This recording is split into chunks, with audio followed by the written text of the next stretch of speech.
हिंदुस्तान के इतिहास में 3 जून 1995 को एक ऐसी इमारत लिखी गई जब देश की सबसे निचली जाति की एक महिला, मतलब कमजोरों में भी कमजोर वर्ग के इंसान, देश के सबसे बड़े राज्य की मुख्यमंत्री बनी। सबसे बड़े राज्य यानी भारत की राजनीति का कोहिनूर, जहां से सत्ता संचालित होती है, जहां से पीएम निकलते हैं, पीएम बनने के लिए जहां से चुनाव लड़ना पड़ता है, आबादी में दुनिया का 5वां देश होता यूपी। ऐसे राज्य में यह अद्भुत घटना घटी, वो भी बाबरी मस्जिद विवाद और आरक्षण को लेकर हिंसात्मक आंदोलन के ठीक बाद। पितृसत्ता और जातिवाद से जूझते राज्य में दलित महिला सीएम होना जादू की ही बात थी, और दलित समाज की इस जादूगरनी का नाम था मायावती, जिनको उनके समर्थक बहन जी कहते हैं। तत्कालीन प्रधानमंत्री नरसिम्हा राव ने इसे एक अद्भुत घटना बताया था। विदेशों के बड़े बड़े अखबारों और पत्रिकाओं ने इस घटना को महत्वपूर्ण जगह दी थी, बस देवताओं ने पुष्प नहीं बरसाए थे। शायद इसकी वही वजह रही होगी। खैर, डॉक्टर भीमराव अंबेडकर ने जिस सपने के साथ संविधान लिखा था, उसका एक हिस्सा कहीं न कहीं पूरा जरूर हुआ। मायावती का कोई राजनीतिक बैकग्राउंड नहीं था, न ही आर्थिक या सामाजिक रूप से मजबूत परिवार था। निचली जाति का कम आमदनी वाला परिवार था। बस ये था कि परिवार में पढ़ने का अवसर था। इस पढ़ाई ने ही सब कुछ बदल दिया। पढ़ाई और अवसर मिले तो इंसान क्या न कर दे। मायावती का जन्म 15 जनवरी 1956 को दिल्ली में हुआ था। उनका पूरा नाम था मायावती नैना कुमारी। उनके पिता का नाम प्रभुदयाल और माता का नाम रामरती था। पिता प्रभुदयाल गौतम बुद्ध नगर यानी नोएडा के डाक विभाग में कार्यरत थे। मायावती 6 भाई और 2 बहनें हैं। उन्होंने 1975 में दिल्ली यूनिवर्सिटी के कालिंदी कॉलेज से ग्रेजुएशन किया था और फिर 1976 में मेरठ यूनिवर्सिटी से बीएड किया। 1983 में दिल्ली विश्वविद्यालय से एलएलबी की पढ़ाई की। फिर वो एक प्राथमिक विद्यालय में पढ़ाने लगी थी। मायावती कॉलेज से पढ़कर एलएलबी कर रही थी। उधर 1977 में इमरजेंसी खत्म होने के बाद जनता पार्टी की जो नई सरकार बनी थी, उसने देश के सबसे बड़े दलित नेता जगजीवन राम को किनारे कर दिया था। चुनाव से पहले वादा किया गया था कि जगजीवन राम को प्रधानमंत्री बनाया जाएगा, इसीलिए वो कांग्रेस छोड़कर जनता पार्टी में आए भी थे। लेकिन वादा पूरा नहीं हुआ तो दलित समाज में काफी आक्रोश था। दिल्ली के कॉन्स्टिट्यूशन क्लब में दलित समाज के आक्रोश को शांत करने के लिए दलितों पर मीटिंग बुलाई गई। प्रतिनिधित्व, वो भी देश के सबसे बड़े पद के साथ दांव खेलकर। इसके नाम पर बोल बच्चन के लिए मीटिंग बुलाई गई थी। प्रधानमंत्री के पद को भाषणों से रिप्लेस किया जा रहा था। इसी मीटिंग में मंच से प्रख्यात समाजवादी नेता राजनारायण ने दलितों को संबोधित करते हुए उनको हरिजन कहा। यह शब्द महात्मा गांधी ने दिया था, पर दलित समाज ने इस शब्द को कुटिलता से जोड़ा था और इसे खारिज कर दिया था। हरिजन मतलब हरि का जन, विष्णु भगवान का आदमी। लेकिन आप अगर भगवान को मानते हैं तो हर व्यक्ति हरिजन हुआ। लेकिन ये शब्द एक और शब्द से मिलता जुलता था, वो था देवदासी। बहुत जगहों पर निचली जाति की औरतों को देवदासी बनाकर रख लिया जाता था। इस हिसाब से हरिजन शब्द भी समानार्थी ही था। ऑडियंस में बैठा दलित समुदाय गुस्से में तो था, पर चुपचाप बैठा रहा। सारे नेता बोलते रहे, बोलते रहे, बोलते रहे। फिर श्रोताओं में से लोगों को बुलाया गया। 20 साल की एक लड़की आगे आई। वो मंच पर चढ़ी और दहाड़ने लगी। राजनारायण की इज्जत मिट्टी में मिल गई। समाजवादी नेता के ऊपर घड़ों पानी पड़ गया। तीर कमान से, बात जबान से निकल तो चुका ही था, अब झेलना था। उस लड़की ने नेताओं की बखिया उधेड़ दी थी। दलित समुदाय के लिए यह गर्व की बात थी। उस लड़की का नाम था मायावती। तब से लेकर आज तक मायावती दलित समुदाय के लिए गर्व का ही विषय रही है। आज भी उनके रैलियों में नीला रंग पोतकर उछलते कूदते लड़के इस बात की गवाही देते हैं। आज भी यही कहा जाता है कि चाहे सीट आए ना आए, मायावती के यूपी में 20% वोट पक्के हैं, उनमें कोई सेंध नहीं लगा सकता। बहरहाल उस वक्त देश के इन नेताओं से अलग एक व्यक्ति दलित समाज को जगाने का काम कर रहा था। अपनी सरकारी नौकरी छोड़कर पूरे देश में घूम घूम कर वो व्यक्ति दलितों को इकट्ठा कर रहा था। वो बाबा साहब अंबेडकर तो नहीं था, लेकिन कसम से वो कम भी नहीं था। वो बाबा साहब के सपनों को पूरा करने के लिए साइकिल से घूम रहा था, पैदल घूम रहा था, दलितों में से लड़के लड़कियों को चुन रहा था, क्योंकि उसे पता था कि लड़ाई लंबी है। उस आदमी का नाम था कांशीराम। संयोग से कांशीराम भी उस शाम दिल्ली में ही थे। मायावती के घर पर रात को दस्तक हुई। दरवाजा खोला गया तो सामने कांशीराम खड़े थे। उनको पता चला था कि कॉन्स्टिट्यूशन क्लब में किसी लड़की ने सबको धो दिया है। परिवार से कांशीराम का परिचय हुआ। मायावती से बात हुई। कांशीराम ने पूछा कि क्या कर रही हो बेटा? मायावती ने जवाब दिया कि पढ़ाई कर रही हूँ और पूरी कर सिविल सर्वेंट बनूंगी। कांशीराम ने जवाब दिया, कलेक्टर बनकर तुम अपना भला कर पाओगी, लेकिन इससे समाज का भला नहीं होगा, क्योंकि कलेक्टर तो वही करता है जो उसे नेता बोलता है। हालांकि मायावती के लिए कलेक्टर बनना एक सपना था जिसे वो पूरा कर रही थी, लेकिन कांशीराम की बातों ने उनका हृदय परिवर्तन कर दिया। उन्होंने तय कर लिया कि राजनीति के ही रास्ते पर चलना है और उन्होंने कांशीराम का संगठन बामसेफ ज्वाइन कर लिया। लेकिन ये इतना आसान नहीं था। उन्हें सबसे पहले अपने परिवार का प्रतिरोध झेलना पड़ा, पिता और भाइयों का। मायावती के पिता प्रभुदास को बेटी की ये राजनीति रास नहीं आ रही थी। वो चाहते थे कि मायावती या तो कलेक्टर बने या फिर शादी कर घर बसा ले। हालांकि मायावती उस समय प्राथमिक स्कूल में टीचर थीं, लेकिन परिवार से स्वतंत्र नहीं थीं। पिता को लगता था कि कांशीराम नाम का ये व्यक्ति झूठे स्टारडम का सपना दिखाकर उनकी बेटी को बहका रहा है। न पार्टी का ठिकाना, न इस आदमी का। यह प्रतिरोध कुछ वर्षों तक चलता रहा, लेकिन मायावती ने अपना रास्ता नहीं छोड़ा। एक दिन पिता ने कह दिया कि अगर इस घर में रहना है तो कांशीराम और बामसेफ से मतलब छोड़ना होगा। अब तक मायावती पर दलित मिशन छा चुका था। उनको अपना मकसद क्लियर हो गया था। उनके दिमाग में अपना मकसद साफ हो गया था। उन्होंने पिता का घर छोड़ दिया। करोल बाग में बामसेफ का दफ्तर था। मायावती अपना सामान लेकर उसी दफ्तर में आ गई और वहीं रहने लगी। कांशीराम एक टूर पर गए थे। लौट कर आए तो उनको मायावती की ये दृढ़ता अच्छी लगी।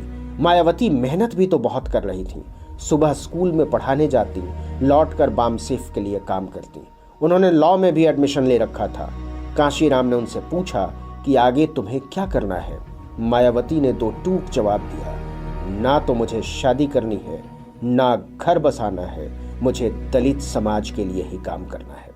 फिर कुछ महीनों के बाद कांशीराम ने मायावती से कहा कि दफ्तर के बजाय मेरे घर में रह लो, क्योंकि मैं अक्सर संगठन के काम से बाहर ही रहता हूँ। कांशीराम का छोटा सा घर दफ्तर के पास ही था। मायावती वहीं रहने लगी।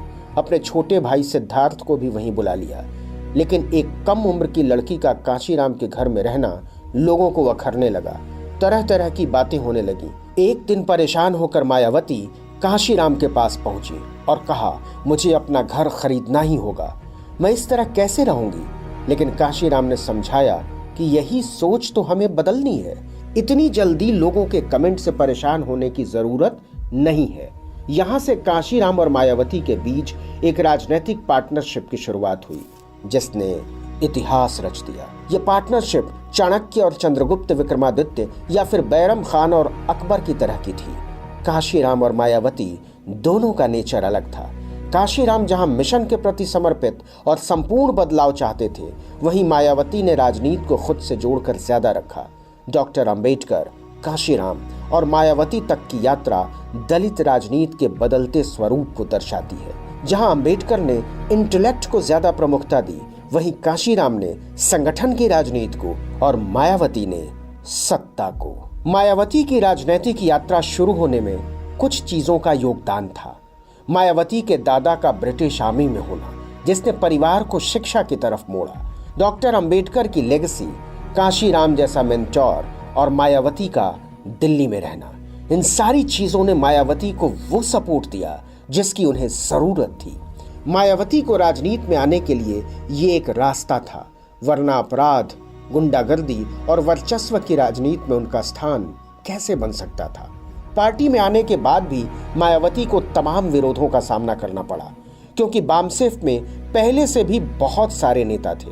मायावती के राइज के बाद वो लोग असहज हो गए, लेकिन मायावती में एक गुण था जो उन्हें अलग बनाता था। वो अपने उद्देश्य से भटकती नहीं थी और पूरे जी जान से काम करती थी।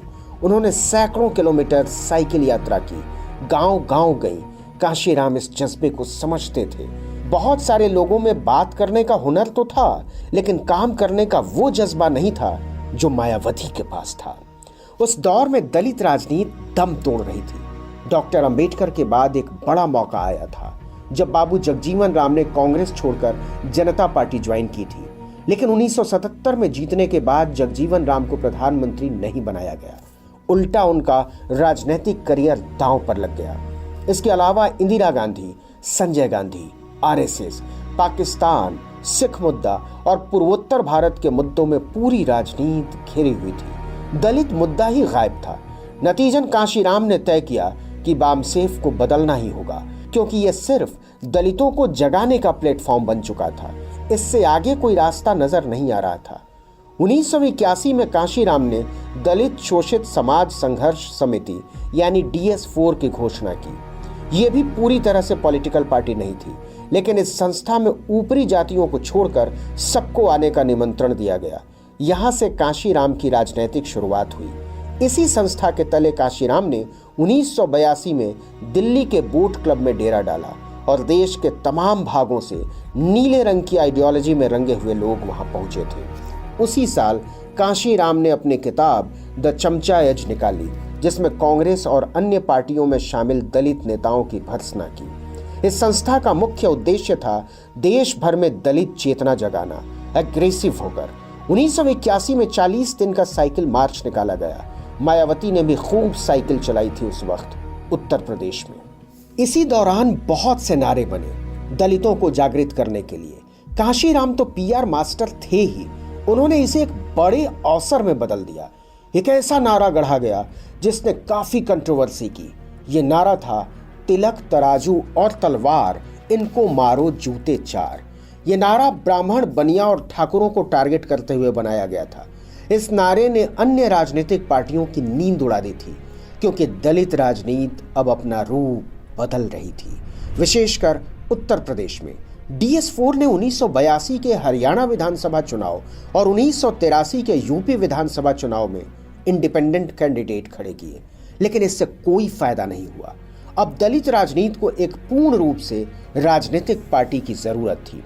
14 अप्रैल 1984 यानी बाबा साहब अंबेडकर के जन्मदिन के अवसर पर कांशीराम ने बहुजन समाज पार्टी के नाम से राजनीतिक पार्टी लॉन्च कर दी।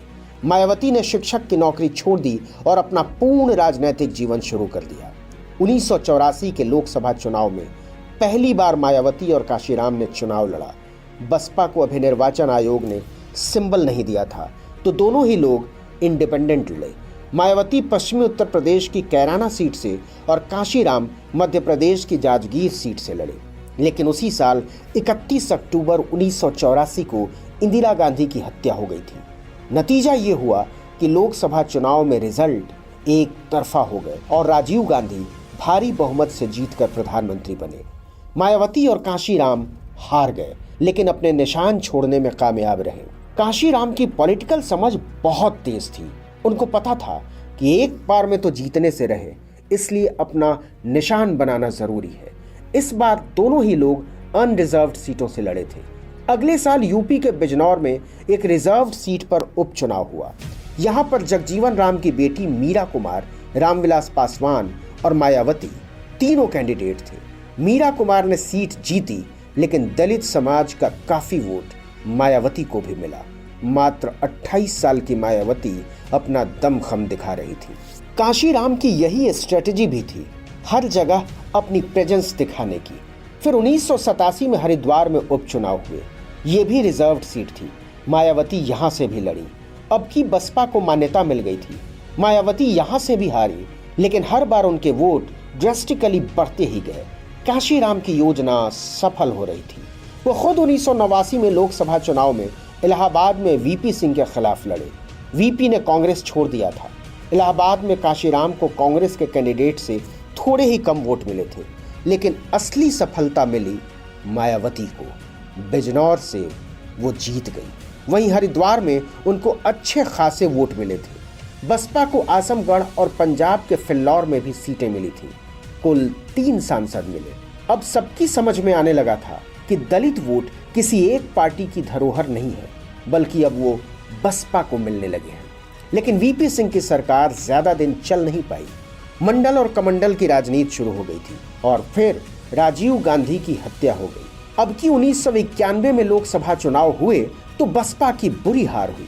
काशीराम जीते, लेकिन मायावती दोनों सीटें हार गई। फिर वो बुलंदशहर के उपचुनाव में भी लड़ी, लेकिन यहां भी हारी। फिर वो पंजाब में भी लड़ी, होशियारपुर से, लेकिन वहां भी हारी। ये हताशा का दौर था।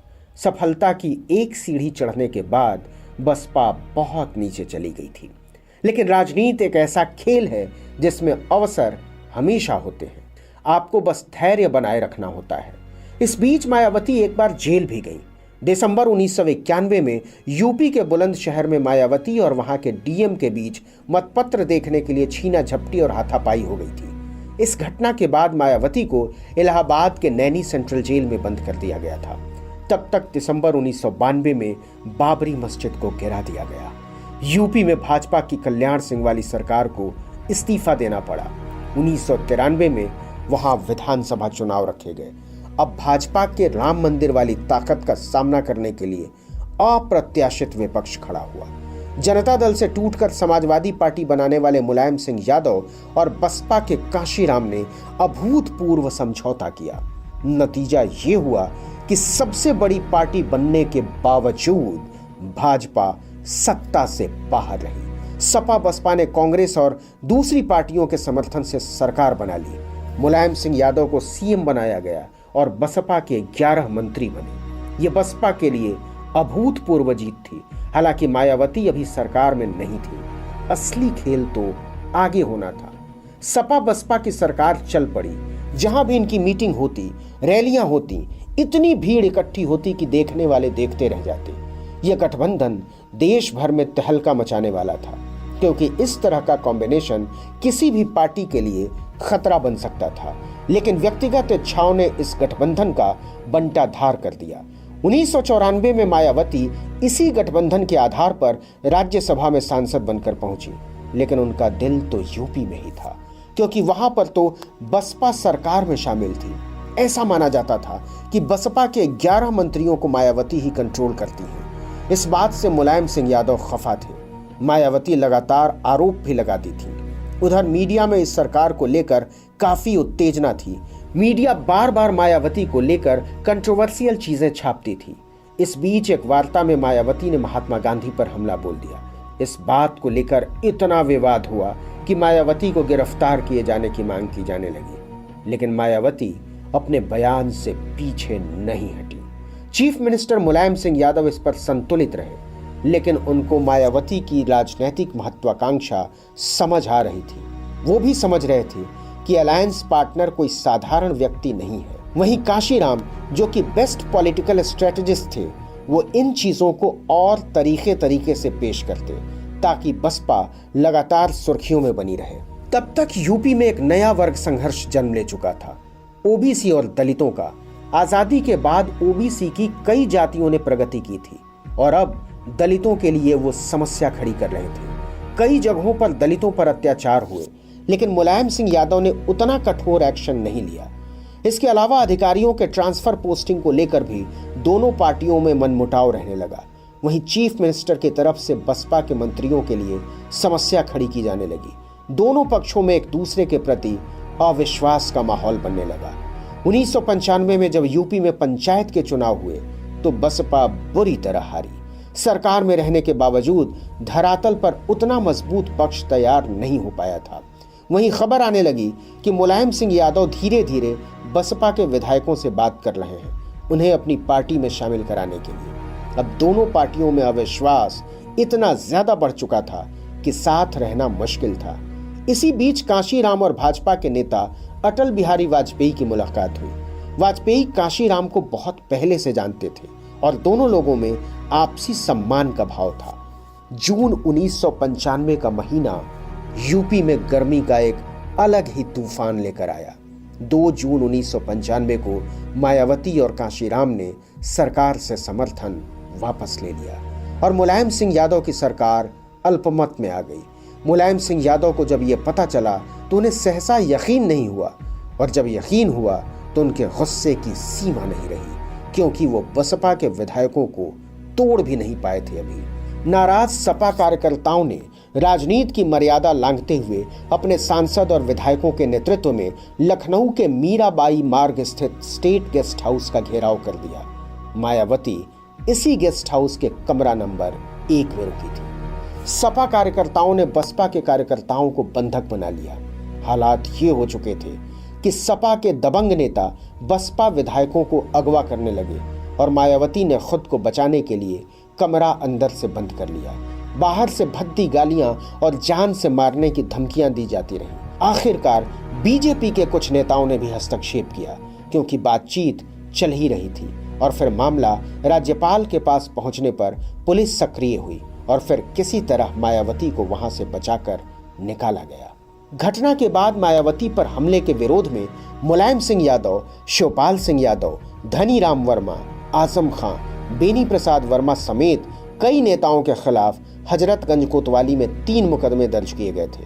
इसमें सबूतों के तौर पर फोटोग्राफर्स की कैद की हुई तस्वीरें पेश की गई। सरकारें आती जाती रहीं, लेकिन स्टेट गेस्ट हाउस कांड का मुकदमा चलता ही रहा। मायावती इस स्टेट गेस्ट हाउस कांड को कभी भूल नहीं पाई। राजनीति देखिए, जिस भाजपा से बचने के लिए बसपा और सपा ने गठबंधन किया था, उसी पार्टी से गठजोड़ के खिलाफ यह कांड हुआ। मुलायम के लोगों ने माया को घेरा और भाजपा के लोगों ने बचाने की कोशिश की, लेकिन राजनीति इतनी ही शुचितापूर्ण होती तो बात ही क्या थी। अभी तो बहुत कुछ होना था। बहरहाल 3 जून 1995 को यूपी और देश की राजनीति में बहुत बड़ी घटना हुई। राज्यपाल की मौजूदगी में मायावती ने चीफ मिनिस्टर पद की शपथ ली, भाजपा के सहयोग से। मैं मायावती सत्य निष्ठा से प्रतिज्ञान करती हूँ कि मैं विधि द्वारा स्थापित भारत के संविधान के प्रति सच्ची श्रद्धा और निष्ठा रखूंगी। मैं भारत की प्रभुता और अखंडता अक्षुण्ण रखूंगी।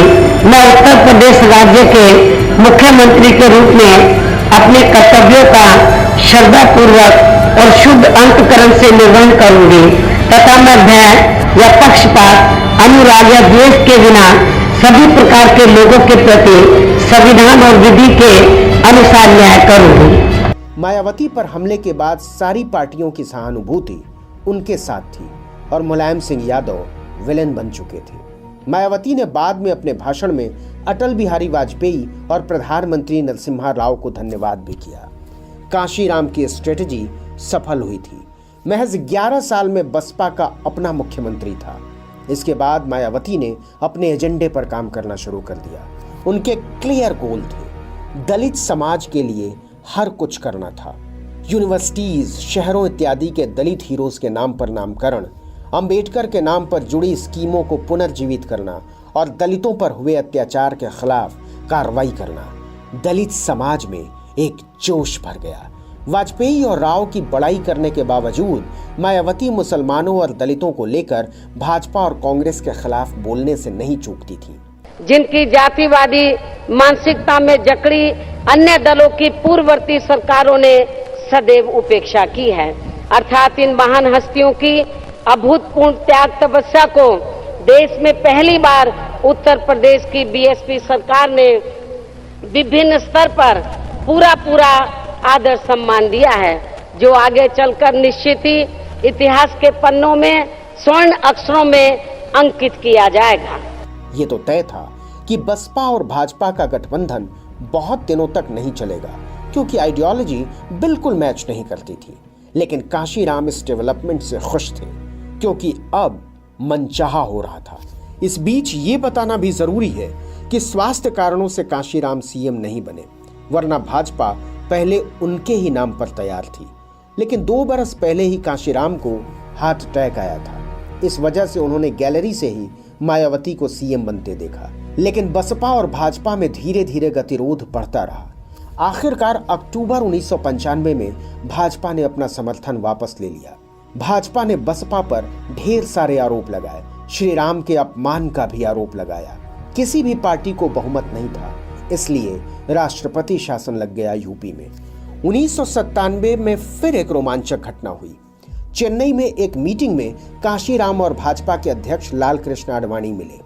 यहां पर एक बार फिर से गठबंधन की नींव रखी गई, क्योंकि काशीराम को सत्ता चाहिए थी। बसपा के पास पीछे रहने का मौका नहीं था, वहीं भाजपा को किसी पार्टी का साथ चाहिए था। यह वो दौर था जब भाजपा के साथ ज्यादा पार्टियां गठबंधन करने में कतराती थीं। कल्याण सिंह भी सत्ता से बाहर रहना नहीं चाहते थे, लेकिन वो बसपा का सीएम भी नहीं चाहते थे। इस बार जो गठबंधन हुआ वो अभी तक के हुए गठबंधनों से अलग था। इसमें बहुत सारी बातें लिखित रूप में करार की गई थीं। एक बात सबसे अलग थी कि दोनों पार्टियों के मुख्यमंत्री 6-6 महीने रहेंगे। कल्याण सिंह की नापसंद के बावजूद मायावती को मुख्यमंत्री बनाया गया। दोनों पार्टियों के मंत्री बराबर संख्या में बने। ये रोचक बात थी कि कल्याण सिंह और मुलायम सिंह यादव दोनों ही मायावती को नापसंद करते थे, जबकि अपर कास्ट के भाजपाई नेता मायावती को सपोर्ट कर रहे थे। मंडल और कमंडल का खेल अपने भीषण रूप में सामने था। चीफ मिनिस्टर बनते ही मायावती ने फिर से शहरों के नाम बदलने शुरू किए। अधिकारियों की ट्रांसफर पोस्टिंग होने लगी। दलित हीरोज के स्मारक खड़े किए जाने लगे। साथ ही दलितों पर हुए अत्याचारों की फाइलें खोली जाने लगी। यह सबसे महत्वपूर्ण कदम था, क्योंकि लंबे समय तक प्रिवेंशन ऑफ एट्रोसिटीज एक्ट का भी पूरी तरह उपयोग नहीं हो पा रहा था। इंटरेस्टिंग बात यह है कि इतना सब होने के बाद, एक पुरानी सरकार के जाने के बाद भी काशीराम खुले में बोल रहे थे, मजबूरी में गठबंधन है, हमारी आइडियोलॉजी अलग है। वहीं राज्यपाल रोमेश भंडारी के साथ भी सीएम के रिश्ते अच्छे नहीं थे। भंडारी मुलायम सिंह यादव ग्रुप के माने जाते थे, तो सरकार और राज्यपाल में लगातार टकराव होता रहता था।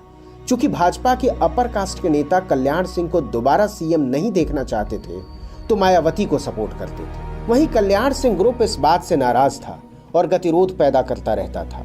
उनको लगता था कि 6 महीने में ही मायावती ऐसा कर देंगी कि भाजपा के लिए आगे आने वाला वक्त मुश्किल हो जाएगा। दोनों के बीच तकरार चलती रही और मायावती ने 6 महीने पूरे कर लिए। इसके बाद कल्याण सिंह ने चीफ मिनिस्टर पद की शपथ ली। शपथ ग्रहण में दोनों पार्टियों के बीच असहजता देखने को मिली। ये असहजता तब और बढ़ गई जब कल्याण सिंह बाबरी मस्जिद को देखने गए। इसके अलावा मायावती की लागू की गई नीतियों को भी उल्टा जाने लगा। बसपा के मंत्रियों को दरकिनार किया जाने लगा। प्रिवेंशन ऑफ एट्रोसिटीज एक्ट को भी कमजोर कर दिया गया और इस बात को लेकर दोनों पार्टियों में भयंकर मतभेद पैदा हो गए। बसपा ने समर्थन वापस ले लिया, लेकिन यहां पर एक चूक हो गई। बसपा को लगता था कि कल्याण सिंह की सरकार गिर जाएगी, लेकिन कल्याण सिंह सरकार बचा ले गए। बसपा के दर्जन भर से ज्यादा विधायकों को तोड़कर मुलायम सिंह यादव जो काम नहीं कर पाए थे, वो कल्याण सिंह ने कर दिखाया था। मायावती की यात्रा सिर्फ इसलिए महत्वपूर्ण नहीं है कि वो एक दलित महिला थी जो मुख्यमंत्री बनी, बल्कि इसलिए भी महत्वपूर्ण है कि उन्होंने बसपा में अपने से पहले और बड़े नेताओं को राजनीति में मात देकर वो जगह हासिल की, जिसने उन्हें ताकतवर बनाया। अपनी पार्टी में ताकतवर बनना और फिर चुनावी जीत हासिल करना एक कुशल पॉलिटिशियन की भूमिका को दिखाता है। काशीराम को अपने पक्ष में करना, जरूरत पड़े तो वाजपेयी और राव से बात करना, भाजपा की सिंपैथी अपने लिए जुटाना, ये सब राजनीति के तरीके को दर्शाता है। आप किसी महिला राजनीतिज्ञ को हमेशा विक्टिम या सर्वाइवर के रूप में नहीं देख सकते। एक वक्त के बाद आप उन्हें एक ताकतवर राजनीतिज्ञ के रूप में देखते हैं। मुख्यमंत्री बनने के बाद मायावती ने अपने तौर तरीके जिस तरीके से बदले, वो पॉलिटिक्स को समझने के लिए जरूरी है। उन पर हमेशा यह आरोप लगता रहा है कि बसपा में उन्होंने किसी बड़े नेता को पनपने नहीं दिया। जाहिर सी बात है कि जिस पार्टी में पुरुष ही बहुतायत में हो, वहां पर एक ताकतवर पुरुष नेता उभरे तो आसानी से पार्टी कैप्चर कर सकता है। मायावती ने यह कैसे मैनेज किया और इसके क्या प्रभाव हुए, यह जानना और समझना जरूरी है, पूरे दलित आंदोलन, राजनीति और भविष्य को देखते हुए। अगर सिर्फ मायावती के उत्थान को देखें तो यह पूर्णतः सही कदम था, अपनी राजनीति को बचाए रखना। लेकिन अगर अंबेडकर और काशीराम की पॉलिटिक्स को देखें तो मायावती अपने बाद दूसरी पंक्ति के नेताओं को तैयार नहीं कर पाई।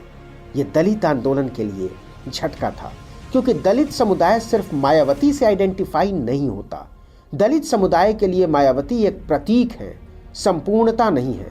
2 बार मुख्यमंत्री बनने तक मायावती ने धीरे धीरे दलित और मुस्लिम समुदायों में अपनी अच्छी खासी पकड़ बना ली थी। ये समझ आने लगा था कि इतना वोट तो सुरक्षित है, लेकिन दोनों ही बार जब मायावती सीएम बनी, उन्हें भाजपा का साथ मिला था। भाजपा की तत्कालीन राजनीति को अपर कास्ट की राजनीति माना जाता था। तभी एक और घटना हुई। 2002 में गुजरात में दंगे हुए। यहां पर मायावती और काशीराम पर सवाल उठे, क्योंकि उन्होंने भाजपा की केंद्र सरकार को समर्थन दिया था, बल्कि गुजरात में हुए विधानसभा चुनाव में भाजपा के साथ कैंपेन भी किया। नतीजा ये रहा कि यूपी में मायावती की सरकार वापस आई, अटल बिहारी वाजपेयी और लाल कृष्ण आडवाणी की भाजपा के पूरे समर्थन से। इस बार मायावती को पूरी छूट दी गई थी। कल्याण सिंह भाजपा छोड़ चुके थे और पिछली बार की तरह लाचारी की सरकार नहीं मिली मायावती को। मायावती ने इस बार अपनी राजनीति भी बदली, ना तो मुस्लिमों के लिए और ना ही दलितों के लिए पहले की तरह एग्रेसिव बनी, बल्कि प्रिवेंशन ऑफ एट्रोसिटीज एक्ट को लेकर मुलायम सिंह यादव से गठबंधन तोड़ा था। उस एक्ट में मायावती सरकार ने खुद ही संशोधन कर दिया। यही नहीं, भाजपा के कार्यक्रमों से पहले आपत्ति हुई थी, जिसको लेकर गठबंधन तोड़ा था। इस बार वो भी नहीं रहा, बल्कि गो हत्या अधिनियम को उनके हिसाब से बदला भी। मायावती के लिए यूपी में अब सिर्फ एक राजनीतिक दुश्मन रह गया था, सपा के चीफ मुलायम सिंह यादव। उनके लिए बसपा ने धिक्कार रैली की तो सपा कहाँ कम रहने वाली थी। उन लोगों ने थू थू रैली की। ये हिंदुस्तान की राजनीति के सबसे रोचक पहलुओं में से एक है। बिहार में लालू प्रसाद यादव लाठी महारैला कराते थे और यूपी में ये सब होता था। जनता को मोबिलाइज करने के ये तरीके भविष्य में पॉलिटिकल साइंस में जरूर पढ़ाए जाएंगे, लेकिन राजनीति में हमेशा नए प्रतिद्वंदी आते रहते हैं। मायावती के तीसरे कार्यकाल में उनके सामने एक नए राजनीतिक शत्रु थे। यूपी के प्रतापगढ़ में कुंडा के रघुराज प्रताप सिंह उर्फ राजा भैया। सामंत और रजवाड़े भारत में बरसों पहले दम तोड़ चुके थे, लेकिन मीडिया हमेशा उससे ऑब्सेस्ड रहती है। राजा भैया को मीडिया ने कुछ अलग ही बना रखा था। राजा भैया का नाम तब आया था जब 1997 में कल्याण सिंह की सरकार को बचाने के लिए विधायकों को तोड़ा गया था और विधानसभा में माइक और कुर्सियां, चप्पलें इत्यादि चली थी। मायावती से नाखुश राजा भैया ने अपने कुछ विधायकों के साथ समर्थन वापसी की घोषणा की, क्योंकि सरकार में उन्हें उचित आधार नहीं मिल रहा था। सरप्राइज करते हुए मायावती ने उन पर पोटा कानून लगा दिया, वो कानून जो शुरू से ही विवादास्पद था, कानून के मिसयूज का अप्रतिम उदाहरण। इसके साथ ही राजा भैया पर तमाम ऐसे केस लद गए जो आश्चर्यचकित करने वाले थे। राजा भैया का एक तालाब था जिसके बारे में मीडिया ने फैला रखा था कि उसमें मगरमच्छ रहते हैं और जिनसे राजा भैया नाराज होते हैं उनको उसी तालाब में फेंक दिया जाता है। उस तालाब में सरकार जा पहुंची हड्डियां और मगरमच्छ खोजने के लिए। राजा भैया को बिल्कुल परास्त कर दिया मायावती ने। चीफ मिनिस्टर होने के साथ ही उन्हें वाजपेयी और आडवाणी का वरद हस्त भी प्राप्त था। इस घटना के बाद मायावती की इज्जत दलित समाज में बहुत ज्यादा बढ़ गई, क्योंकि ऐसा कभी भी देश के इतिहास में नहीं हुआ था कि एक दलित समाज की बेटी एक ठाकुर को इस तरह से परास्त करे। बहरहाल, जिन कानूनी दांव पेचों से मायावती ने राजा भैया को परास्त किया, वही दांव पेच अब उनके खिलाफ इस्तेमाल किया मुलायम सिंह यादव ने। मायावती के बर्थडे सेलिब्रेशन, जिसमें वो नोटों की माला पहनती थी, और सरकारी पैसों के दुरुपयोग को लेकर नया मोर्चा खोल दिया गया। उस समय तमाम कहानियां प्रचलित हो चुकी थी मायावती के बारे में कि मायावती सरकारी पैसों से अपने शौक पूरे करती है। इसके साथ ही मायावती के ऊपर ऐसे आरोप लगे कि वो हिंदू देवताओं का अपमान कर रही है, लेकिन भाजपा और बसपा का गठबंधन बना रहा। तब तक सुप्रीम कोर्ट से एक ऐसा फैसला आया जिसने सबके होश उड़ा दिए। ताज कॉरिडोर मामले पर सुप्रीम कोर्ट ने सीबीआई इन्वेस्टिगेशन करने के लिए कह दिया। इस मामले में मायावती पर संगीन आरोप थे। अब भाजपा के लिए मायावती को समर्थन देना मुश्किल हो रहा था, क्योंकि भाजपा में वाजपेयी और आडवाणी के अलावा दूसरे नेता भी थे। एक तगड़ा गुट था जो मायावती के खिलाफ था। अब यह गठबंधन चलना मुश्किल लग रहा था, लेकिन चल तो रहा था। अचानक एक दिन मायावती ने गठबंधन तोड़ने का ऐलान किया। ये इस आसरे पर था कि फिर जब चुनाव होंगे तो भाजपा को बसपा की जरूरत पड़ेगी। भाजपा भौचक्की रह गई। लेकिन जैसा कि हम जानते हैं, राजनीति एक अलग खेल है। इस खेल में कौन कब कौन सी चाल चले किसी को नहीं पता। भाजपा ने मायावती से क्षुब्ध होकर चुनाव की घोषणा नहीं कराई, बल्कि मुलायम सिंह यादव को सपोर्ट कर दिया और उन्हें मुख्यमंत्री बना दिया। भाजपा को लगातार अपने से नीचे रखने वाली मायावती को जोरदार झटका लगा। उनके सबसे बड़े शत्रु मुलायम सिंह यादव ही सीएम बन गए। यही नहीं, उन्होंने बसपा के कुछ विधायकों को तोड़ भी लिया। यहां राजनीति देखिए, पहले भाजपा को हराने के लिए बसपा सपा ने गठबंधन किया था। तब नारा लगा था, जब मिले मुलायम कांशीराम, हवा में उड़ गए जय श्री राम। फिर भाजपा और बसपा ने गठबंधन किया। फिर कुछ साल बाद भाजपा और सपा ने गठबंधन कर लिया। भाजपा को अपर कास्ट की पार्टी कहा जाता था, सपा ओबीसी की और मायावती दलितों की। जातीय भाईचारे की अप्रतिम मिसाल या विडंबना। मुलायम सिंह यादव ने सत्ता में आते ही सबसे पहले राजा भैया को जेल से छुड़वाया। उधर मायावती पर तड़ातड़ सीबीआई की रेड पड़ने लगी। उनसे कड़ी पूछताछ भी हुई। यहां लगा कि मायावती का राजनीतिक करियर खत्म हो गया। ऐसा लगा कि उनके बहुत से लोगों ने उन्हें धोखा दे दिया। अब 2004 का लोकसभा चुनाव आने वाला था। यहां पर मायावती ने अपनी राजनीति बदली। उन्होंने कांग्रेस का हाथ थाम लिया, उसी कांग्रेस का जिसको वो कुछ साल पहले बुरी तरह कोसती थी। सोनिया गांधी के खिलाफ मोर्चा खोल रखा था। मायावती ने अब भाजपा को अपना नंबर 1 दुश्मन मान लिया था। अंततः चुनाव के बाद मायावती को संतोष मिला। केंद्र में भाजपा की सरकार गिर गई और यूपीए की सरकार आई। बसपा को यूपी में 19 सीटें मिली थी, लेकिन अन्य राज्यों में 0।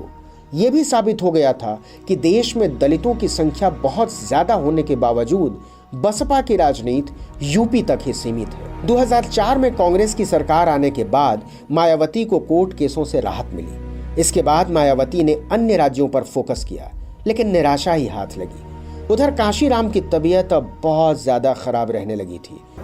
ये काम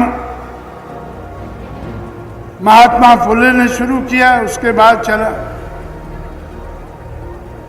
उसके बाद छत्रपति शाहू महाराज ने चलाया, उसके बाद बाबा साहब अम्बेडकर ने चलाया, उसके बाद आज अमर नहीं रहने वाला हूँ। मुझे भी एक ना एक दिन जाना है, लेकिन ये काम तो चलता रहना चाहिए। इसलिए मैंने जाने से पहले ही मायावती को अपना उत्तराधिकारी बनाया। ये काम मेरे बाद में भी चलता रहना चाहिए। ये काम चलता रहे, पीढ़ी दर पीढ़ी चला है, पीढ़ी दर पीढ़ी चलता रहे। तो इस बात को ध्यान में रखकर मुझे ऐसा लगा कि ये काम मेरे बाद भी चलना चाहिए, और मैंने मायावती से अपील की है कि आप इस काम को चला सकती है और चलाते रहना। इन सब चीजों के बीच एक व्यक्ति का उदय हुआ, सतीश चंद्र मिश्रा, मायावती के कानूनी सलाहकार और फिर उनके राजनीतिक सलाहकार भी बने। यहां से राजनीति ने जो मोड़ लिया, वो राजनीति को समझने के लिए बहुत जरूरी है। डॉक्टर अंबेडकर के समय से और कांशीराम के वक्त भी दलित आंदोलन में ब्राह्मणवाद के खिलाफ बहुत रोष रहा है। खुद मायावती ने ब्राह्मणों को खूब सुनाया था। देवी देवताओं को लेकर हमेशा एग्रेसिव रही। लेकिन 2007 के यूपी विधानसभा चुनाव में मायावती ने ब्राह्मणों को साध लिया। ये एक नई सोशल इंजीनियरिंग थी, सबसे ऊपर की जाति और सबसे निचली जाति का गठबंधन। यूपी की राजनीति में ब्राह्मण दरकिनार कर दिए गए थे। वहीं मायावती को भी अपने पुराने वोट बैंक से आगे बढ़ना था। इसके बाद मुलायम सिंह यादव की सत्ता पर जोरदार प्रहार होने लगे। सपा के उस दौर को जंगल राज कहा जाने लगा। इस नए कॉम्बिनेशन ने जोरदार ऊर्जा भर दी बसपा के कैडर में। 90 के दशक में नारा लगा था, ब्राह्मण साफ, ठाकुर हाफ, बनिया माफ। लेकिन 2007 में नारा लगा, ब्राह्मण शंख बजाएगा तो हाथी आगे आएगा। हाथी नहीं गणेश है, ब्रह्मा विष्णु महेश है। लेकिन अक्टूबर 2006 में कांशीराम की मृत्यु हो गई। उनके मृत्यु के बाद एक नया बखेड़ा खड़ा हो गया। कांशीराम अपने परिवार को बहुत पहले त्याग चुके थे, लेकिन 2003 में उनके बेड रेस्ट पर जाने के बाद अब वो परिवार उनकी लेगेसी को क्लेम करने सुप्रीम कोर्ट जा पहुंचा था। काफी फजीहत हुई। मायावती पर तमाम आरोप लगे, लेकिन उन्होंने काशीराम को छोड़ा नहीं। ये उनकी अपने मेंटोर को श्रद्धांजलि थी। वैसे तो 2003 में ही वो मुखिया हो चुकी थी, लेकिन 2007 चुनाव से ठीक पहले काशीराम के गुजरने के बाद अब बसपा की सर्वे सर्वा मायावती ही हो चुकी थी। पहली बार किसी विनर की तरह कैंपेन किया गया। जब नतीजे आए तो बसपा पूर्ण बहुमत के साथ सत्ता में थी। मायावती चौथी बार मुख्यमंत्री बनी और पहली बार पूरे बहुमत के साथ। आखिरकार काशीराम का सपना पूरा हुआ था। 1991 में पहली बार यूपी में किसी को पूर्ण बहुमत से सत्ता मिली थी। बसपा को 206 और बसपा गठबंधन को 224 सीटें मिली। बार बार ये बताना ठीक नहीं है कि राजनीति कैसा खेल है, पर ऐसा ही है। कांग्रेस के समर्थन से मायावती ने अपनी राजनीति बदली थी। तब सोनिया गांधी और मायावती के लिए मुलायम सिंह यादव दुश्मन नंबर 1 थे। लेकिन 2008 में भारत अमेरिका परमाणु समझौते पर मायावती ने यूपीए सरकार का विरोध कर दिया। अविश्वास मत पारित होने की नौबत आ गई। लगा कि यूपीए की सरकार गिर जाएगी। यहां पर मुलायम सिंह यादव ने यूपीए को सपोर्ट कर दिया। मायावती ने यह स्टेप कैलकुलेटेड तौर पर लिया था। उन्हें यह अंदाजा लग गया था कि अगर समीकरण इधर उधर हुए तो 2009 के लोकसभा चुनावों के बाद गठबंधन की केंद्र सरकार की मुखिया हो सकती है। ऐसा उनके सलाहकारों ने समझाया था। वो अपने प्रधानमंत्री बनने को लेकर इतना आत्मविश्वास में आ गई कि देश के दूर दूर के इलाकों में उसी हिसाब से रैली भी की। उन्होंने पूछा कि क्या एक दलित की बेटी पीएम नहीं बन सकती। यूपी में भी बनाएंगे, सेंटर में भी आगे चल के बनाएंगे। सेंटर में हम बहुजन समाज को इस देश का मालिक बनाना चाहते हैं। ये तो ब्रह्मास्त्र था जो उन्होंने वक्त से पहले चला दिया था। ये दांव उल्टा पड़ा। 2009 के लोकसभा चुनाव के बाद यूपीए सरकार दोबारा सत्ता में आ गई और मायावती के सपने टूट गए। यूपी की 80 में से सिर्फ 19 सीटें बसपा को मिली, लेकिन मायावती को अंदाजा था कि उन्हें 60 से ऊपर सीटें आएंगी। ऐसा लगा था कि वो पहली दलित महिला पीएम बन जाएंगी, लेकिन ऐसा नहीं हुआ। इसके बाद यूपी में भी उनकी राजनीति फिसल गई। एडमिनिस्ट्रेशन और लॉ एंड ऑर्डर के नाम पर 3 साल सफलतापूर्वक चली सत्ता आखिरी 2 साल में बिखर गई। मेडिकल स्कीम्स में घोटाला, इंडस्ट्री के लिए जमीन एलोकेशन में घोटाला इत्यादि मामले उछले। युवाओं के मुद्दे को लेकर सपा मुखिया मुलायम सिंह यादव के बेटे अखिलेश यादव ने बसपा सरकार को घेरना शुरू किया। छोटा सा मुद्दा पढ़ते पढ़ते मायावती के गले की फांस बन बैठा। उन्होंने कोशिश की छवि बदलने की। 2 दर्जन मंत्रियों को हटाया, बदला, लगभग 100 कैंडिडेट बदले। ये भी कह दिया कि यूपी को 4 भागों में बांट दिया जाए। लेकिन 2012 के विधानसभा चुनाव में बसपा की करारी हार हुई। नतीजे घोषित हो चुके हैं और ये नतीजे हमारी पार्टी के अनुकूल ना आने के कारण आज मैंने विधानसभा भंग करने के सिफारिश करने के साथ साथ अपने मुख्यमंत्री के पद से भी इस्तीफा महामहिम श्री राजपाल जी को सौंप दिया है। हालांकि मेरी इस सरकार के बारे में जहां 2007 में 403 में से 206 सीटें मिली थीं, वहीं 2012 में मात्र 89 सीटें मिली। तब तक उन पर तमाम आरोप लग चुके थे।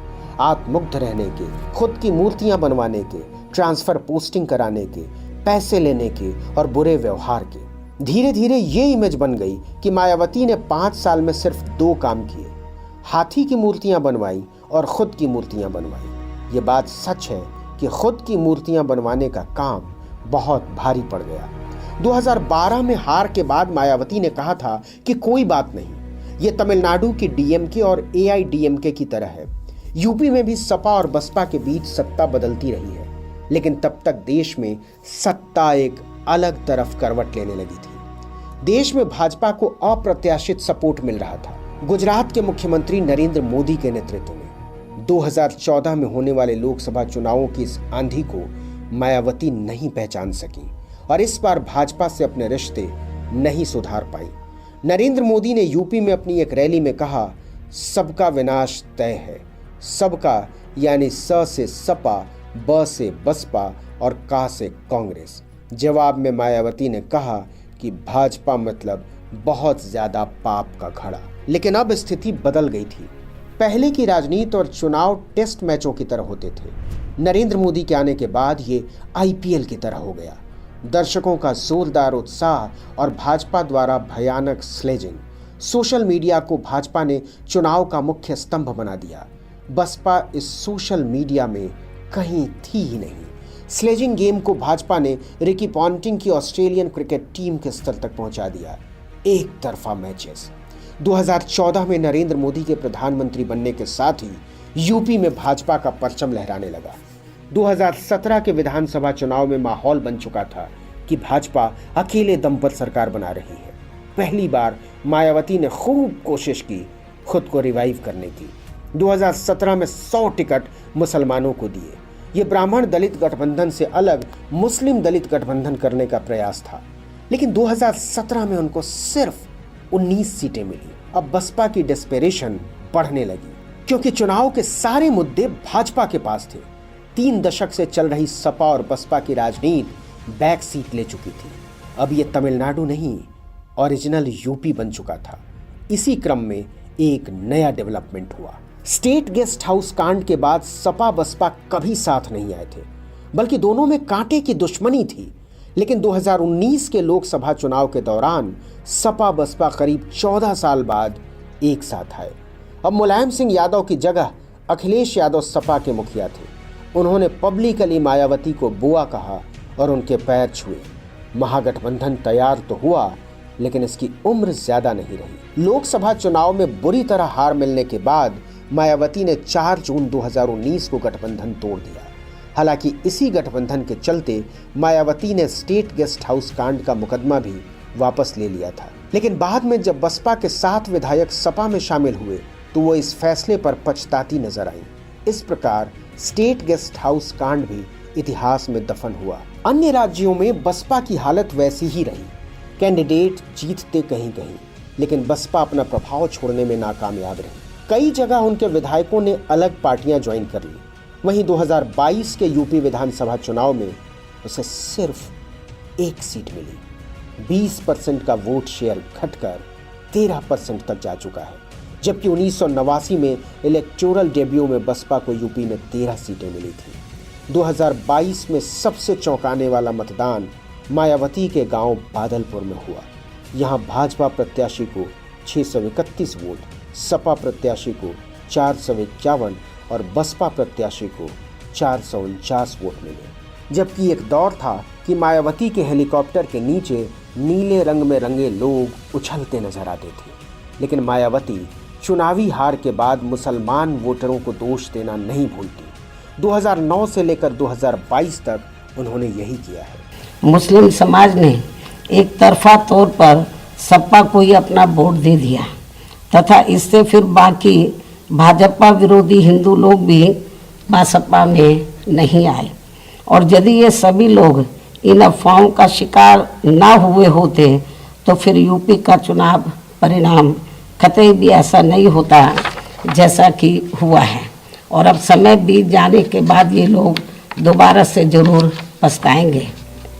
लेकिन इससे ये स्पष्ट है कि मुस्लिम समाज का वोट यदि दलित समाज के साथ मिल जाता, जैसा कि बंगाल के चुनाव में टीएमसी के साथ मिलकर भाजपा को धराशायी करने का चमत्कार परिणाम दिया था, तो फिर वैसे ही परिणाम यहाँ भी दोहराए जा सकते थे। मायावती एकमात्र ऐसी राजनेता हैं जिन्होंने महापुरुषों के नाम पर जिलों के नाम तो बदले ही खुद अपने नाम पर भी एक जिला घोषित कर दिया। उन्होंने हाथरस का नाम बदलकर महामाया नगर कर दिया था। अपनी मूर्तियां भी बनवाई। इसे 2 तरीके से देख सकते हैं। पहला मेगालोमैनिया कि वो खुद पर मुग्ध थी। दूसरा कि एक दलित महिला की मूर्ति तो इस देश में कोई बनवाने से रहा। ये कड़वा सच है तो आगे बढ़कर खुद ही बनवा लो। अगर सिर्फ राजनीतिक यात्रा की नजर से देखें तो ये अद्भुत है, लेकिन दलित आंदोलन के नजरिए से देखें तो कुछ चीजें दुर्भाग्यपूर्ण हैं। फिर 2 और चीजें मायावती का पीछा करती रहीं। नोटों की माला पहनने की फोटोज और फ्लाइट भेजकर अपनी छूटी हुई चप्पल मंगवाने की खबर। इन चीजों ने दलित मसीहा की इमेज को ध्वस्त कर दिया।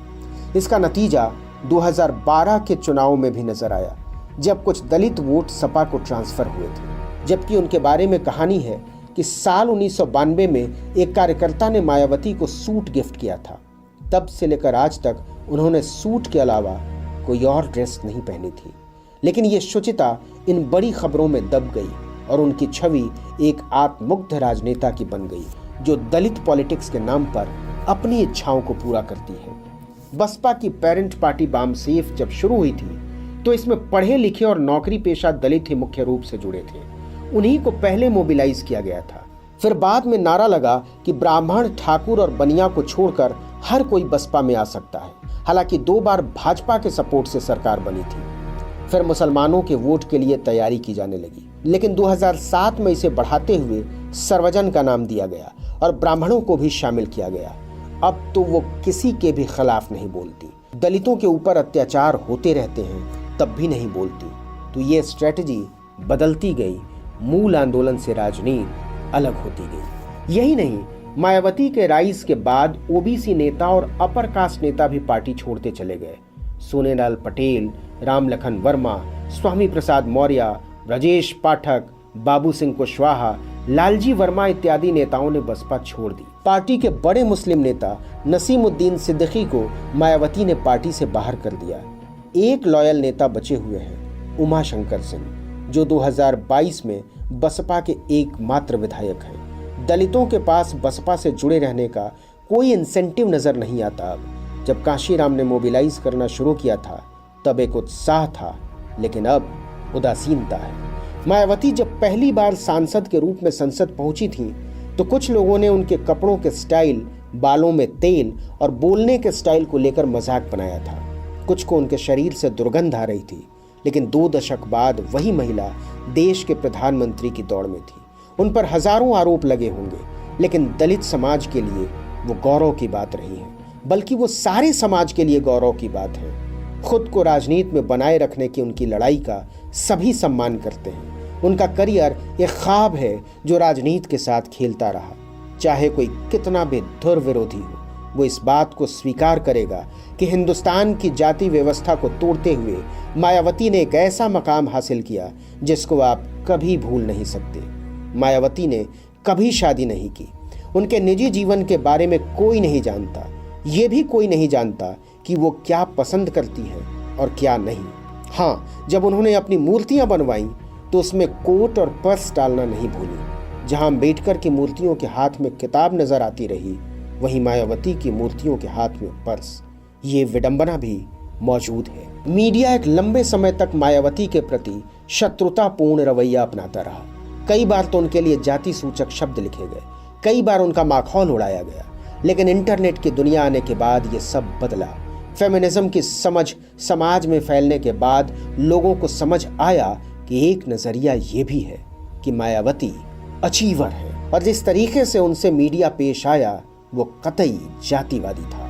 हाल फिलहाल में कई बार ये अफवाह उड़ी कि मायावती को राष्ट्रपति पद का उम्मीदवार बनाया जा सकता है। ये अफवाह इतनी उड़ी कि उन्होंने खुद इसका खंडन किया। हालांकि राजनीति में कुछ कह नहीं सकते कि आगे क्या होगा। मैं अपनी जिंदगी में यूपी की फिर से मुख्यमंत्री बनने व आगे चलकर देश का पीएम बनने का ही सपना देख सकती हूँ, लेकिन देश का राष्ट्रपति बनने का तो सपना मैं कभी भी नहीं देख सकती हूँ। इस सारी राजनीति में एक बात तो पूरी तरह सच है। जब वो आईएएस की तैयारी कर रही थी तब कांशीराम ने उनसे कहा था, राजनीति में आओ, आईएएस अफसर तुम्हारे इशारे पर नाचेंगे।